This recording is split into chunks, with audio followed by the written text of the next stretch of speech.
Bonjour, je me présente, je m'appelle Anilou. J'ai fait un tirage space sur les ovnis. Ça a intéressé pas mal de personnes, où j'en avais déduit qu'en fait, ces ovnis étaient dans le ciel pour observer. J'irais plus d'âme nature que les humains, parce que ils cherchent comment savoir stocker leur énergie qui est en perdition. C'est comme si ils ont de l'énergie, mais ils n'ont pas la boîte pour les stocker. C'est un peu comme nous, hein, on va dire, le soleil, on a de l'énergie, mais on ne peut pas la stocker pour l'utiliser en hiver. C'est un peu dans ce style-là, ce que j'ai compris. Alors, Jessie m'a posé une question pour savoir si euh, on pourra avoir des contacts avec ces extraterrestres, c'est-à-dire qu'ils viennent sur Terre et qui vivent avec nous. Alors, est-ce que c'est possible? Je ne sais pas, ça dépend peut-être de l'atmosphère, tout ça, hein. C'est comme nous, on peut pas, s'il y a des martiens, on peut pas vivre avec eux vu qu'on n'a pas l'oxygène nécessaire à notre vie. Alors, je vais poser la question. Tout est possible hein, quand c'est space. Et donc, concernant ces ovnis, est-ce que les habitants de ces ovnis viendront sur Terre et vivre avec nous, hein, ou même un premier contact? Voilà. Hein. Alors, est-ce que les occupants des ovnis viendront sur Terre pour nous rencontrer? On va dire ça, hein. Jessie.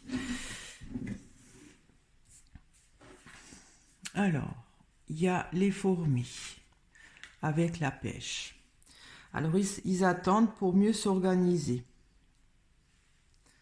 Alors, il y a le violon avec la coccinelle. Il y a la crue, c'est des débordements avec le bourgeon.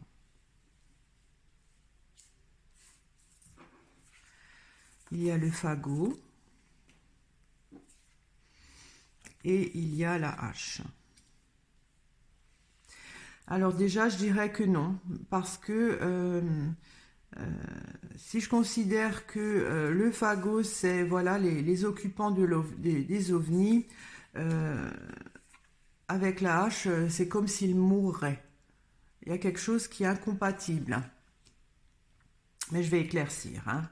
Donc, est-ce que les occupants des ovnis vont rencontrer, descendre sur Terre et rencontrer les humains?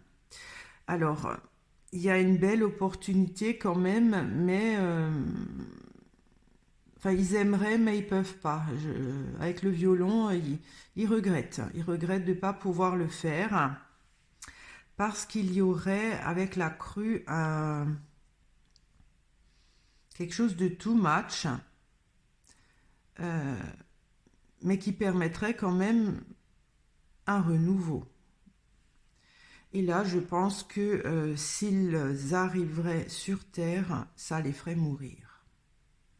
Bon, le contact, c'est pas forcément physique aussi. Il peut y avoir, voilà, des contacts radio, des choses comme ça. Hein. Alors, pourquoi que ce serait une belle chance? J'éclaircis la coccinelle.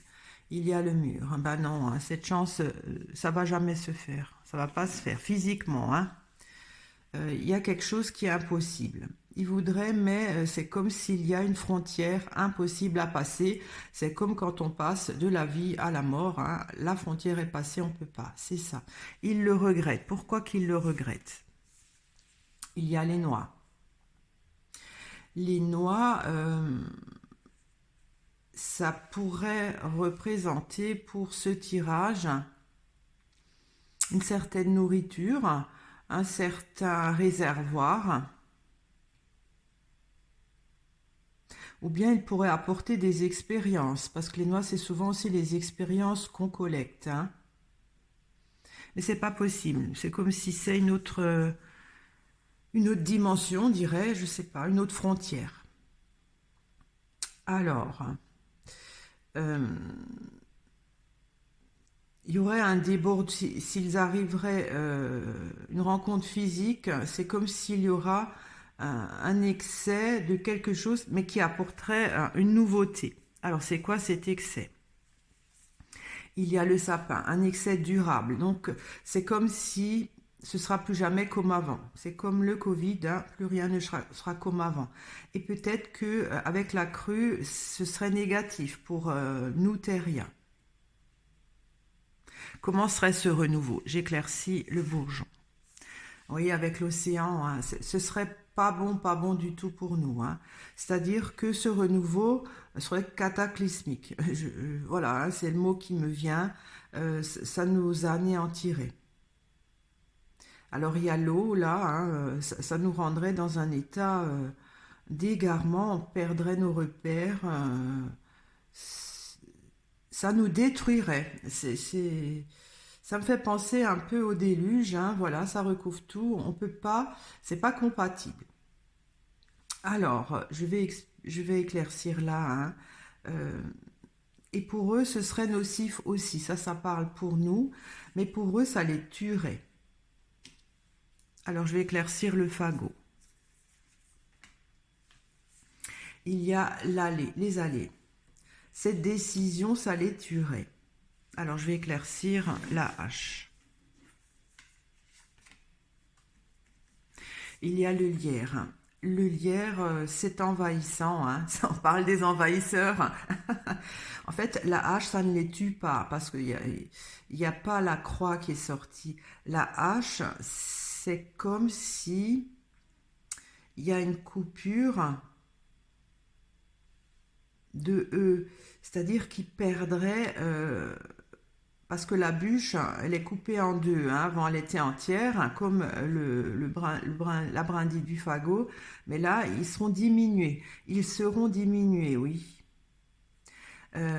Parce qu'il y a des choses qui les étoufferaient. Alors je ne sais pas si c'est point de vue atmosphère ou point de vue relationnel avec les humains. J'éclaircis le lierre. Il y a les empreintes. En fait, ils ne sont pas visibles. Les empreintes, on les voit, c'est comme les lumières dans le ciel, hein, on pense que c'est des ovnis, ou même on voit des fois des ovnis, mais on ne sait pas qui sont, on ne les voit pas. On voit les traces, l'ovni c'est une trace de leur présence, mais on ne les voit pas. En fait, ils sont peut-être pas visibles, hein. Ils sont peut-être pas visibles. Alors, est-ce que j'éclaircis encore les empreintes? Oui, je vais encore voir pourquoi ils ne sont pas visibles. Il y a la ruine, c'est comme s'ils s'auto-détruisaient. Alors voilà, c'est mon tirage, ça a été vite fait, c'est passionnant, hein. Alors, mais pour le moment c'est comme ça. Mais avec la coupe, c'est comme si ils y travaillent pour trouver une solution. Peut-être que ça va être plus un contact radio, des choses comme ça. Mais pour le moment, c'est comme s'ils sont dans un autre monde, une autre frontière. euh, qui n'est pas du tout compatible avec nous terriens. Voilà Jessie, j'espère que ça a un petit peu répondu, c'est ce que les cartes disent. C'est très intéressant, je vais peut-être faire encore un autre tirage pour voir qu'est-ce qu'ils font comme observation sur ce côté-là où ils veulent stocker une énergie et que normalement c'est la terre, la mère nature pourrait leur faire comprendre comment le faire chez eux. Je vous remercie de m'avoir écouté, je vous remercie de votre fidélité, de vos commentaires. Si vous n'êtes pas encore abonné, je vous invite à le faire. À très bientôt. Au revoir.